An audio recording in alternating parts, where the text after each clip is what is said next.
suatu kegiatan, yaitu pelaksanaan layanan bimbingan kelompok, ya. Jadi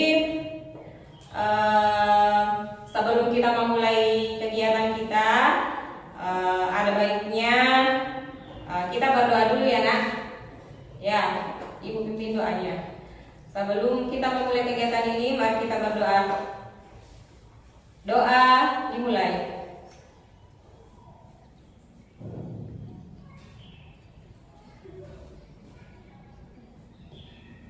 Doa selesai. Nah, sebelum kita melanjutkan kegiatan ini, ada baiknya karena anak-anakku sekalian berasal dari kelas yang berbeda. Tentunya mungkin ada yang belum saling mengenal satu sama lain ya. Jadi saya ingin memberikan kesempatan kepada kalian untuk memperkenalkan diri. Dan begini ya, perkenalkan diri kalian, nama panggilan dan asal kelas, dan ciri khasnya. Misalnya dimulai ya dari Ibu. Mungkin kalian sudah kenal Ibu, tapi saya ini memperkenalkan diri. Nama saya Darmawati Halim, biasa dipanggil Ibu Dharma. Nah, saya contohkan untuk kalian perkenalan diri, misalnya Dinda, misalnya nanti. Kita mulai dari Kaisar dulu, berdiri. Perkenalkan, nama saya Nurani Kasmin, nama panggilan saya Rani. Warna favorit saya black white. Wah, cukup luar biasa. Nah, tunjuk lagi cara kita lainnya. Saya ingin tanyakan, bagaimana kabarnya semuanya? Sebelumnya, bagaimana kabar semuanya? Alhamdulillah, luar biasa. Allahu Akbar. Ya, harus tetap semangat ya. Iya, Bu. Nah, kita akan mengadakan layanan ini, layanan bimbingan kelompok ini dengan topik manajemen waktu belajar. Kita akan membahas selama 2 kali pertemuan ya. Jadi Ibu jelaskan, nanti ini adalah pertemuan pertama. Nah, sebelum ini Ibu ada yang ingin ditanyakan? Ibu ingin menjelaskan mengenai apa sih itu bimbingan kelompok ya. Nah,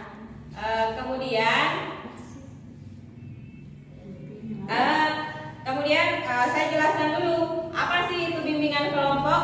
Nah, bimbingan kelompok adalah layanan bimbingan yang dilaksanakan dalam suatu kelompok dengan memanfaatkan dinamika kelompok sehingga anggota kelompok dapat mengembangkan potensi diri sekaligus memperoleh manfaat dari pembahasan topik. Ya, pembahasan topik masalah yang akan dibahas di dalam kelompok ini. Nah, itu mengenai ini topik layanan yang akan kita bahas, yaitu mengenai manajemen waktu belajar. Ya. Nah, yang pertama itu tadi topiknya mengenai manajemen waktu belajar.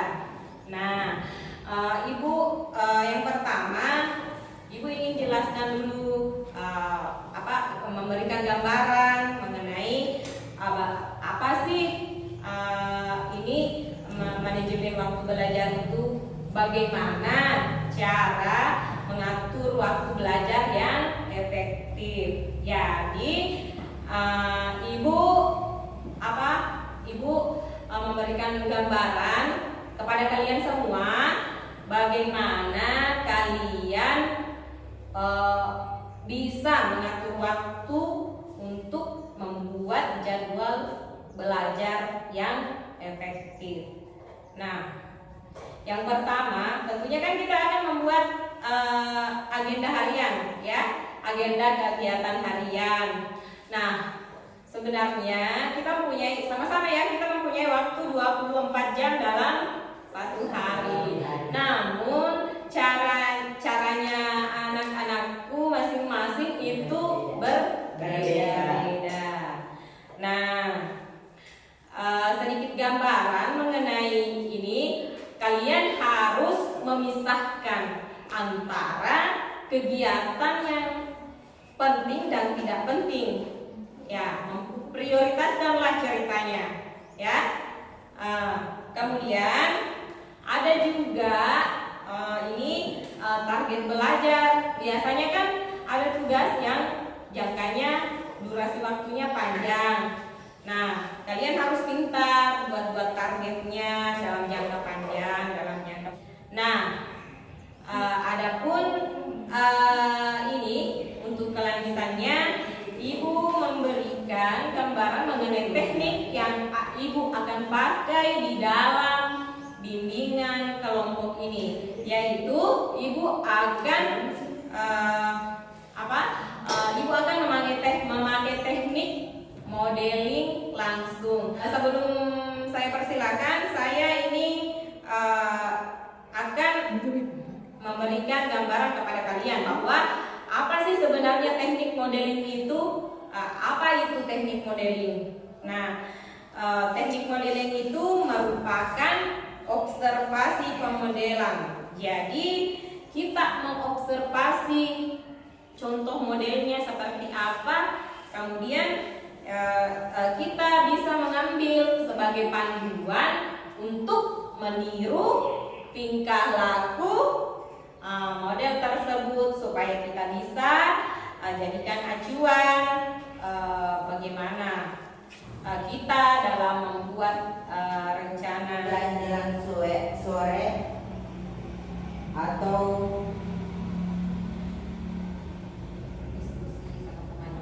atau bermain dengan teman. Kemudian jam 8 pas juga saya kemudian mandi ditambah dengan sholat maghrib. Kemudian itu jam 9 mulai seperti bermain HP lah. Kemudian itu saya bersiap-siap untuk tidur seperti cuci muka, dan jam 12 pasnya juga saya sudah mulai tidur. Ya, oke, beri tepuk tangan ini untuk jadwal belajar temannya. Nah, karena temannya sudah memaparkan bahwa ini cara jadwal belajar saya, ini cara memanajemen waktu belajar saya. Jadi itu tadi kalian simak ya, benar. Jadi dalam dia membuat jadwal manajemen belajar, dia mementingkan dulu mana kira-kira yang penting. Misalnya tadi di sekolah ada tugas, nah dia mendahulukan itu, dan yang kegiatan di luar misalnya masih ada tugas tapi misalnya akan dikumpul minggu depan. Nah, dia jadwalnya dimundurkan dulu. Nah, jadi itu maksudnya tadi Ibu, yang penting dan tidak penting. Nah, jadi itulah tadi pemaparannya temannya. Coba tanyakan misalnya dalam sehari kamu belajar apa? Dalam sehari baca bukunya berapa? Nah, begitu. Coba Adinda ada. Coba tanyakan sama temannya dulu apa. Coba Hilman apa? Ada Hilman? Angga? Coba kita belajar berdiskusi. Pertanyaannya coba saya ya Kesar. Kalau misalnya tuh ada kegiatan tak Bu, kayak kegiatan atau kalau sama-sama penting Bu, bagaimana caranya, gimana kita menggunakan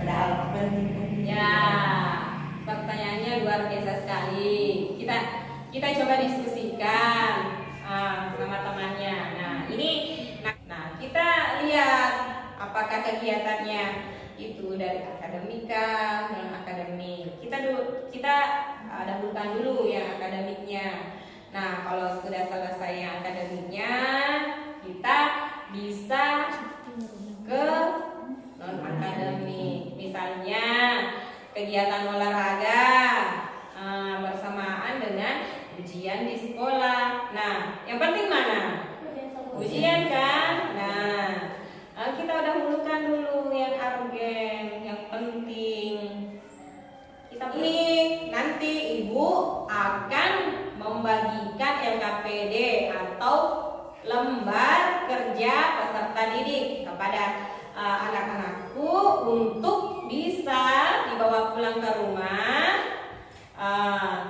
Bisa untuk minggu depan kita diskusikan, ya. Kita diskusikan lembar kerjanya mengenai manajemen waktu belajar, mengenai contoh modelnya tadi, bagaimana cara kita manajemen waktu belajarnya, bagaimana supaya kita juga bisa berhasil seperti temannya tadi.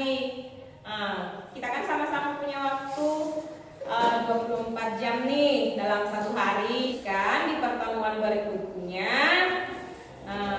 ini nanti dikerja nak ya, kita diskusikan dan pertemuan berikutnya itu saya kasih gambaran ya, ibu akan memberikan video animasi mengenai cara memanajemen waktu belajar.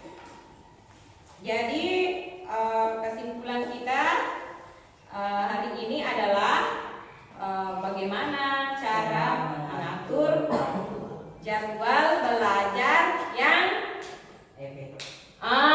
efektif. Nah, setelah kegiatan ini, saya berharap kegiatan layanan ini ada manfaatnya bagi kalian. Terima kasih banyak nak dari ibu dari waktunya untuk hadir di ruangan ibu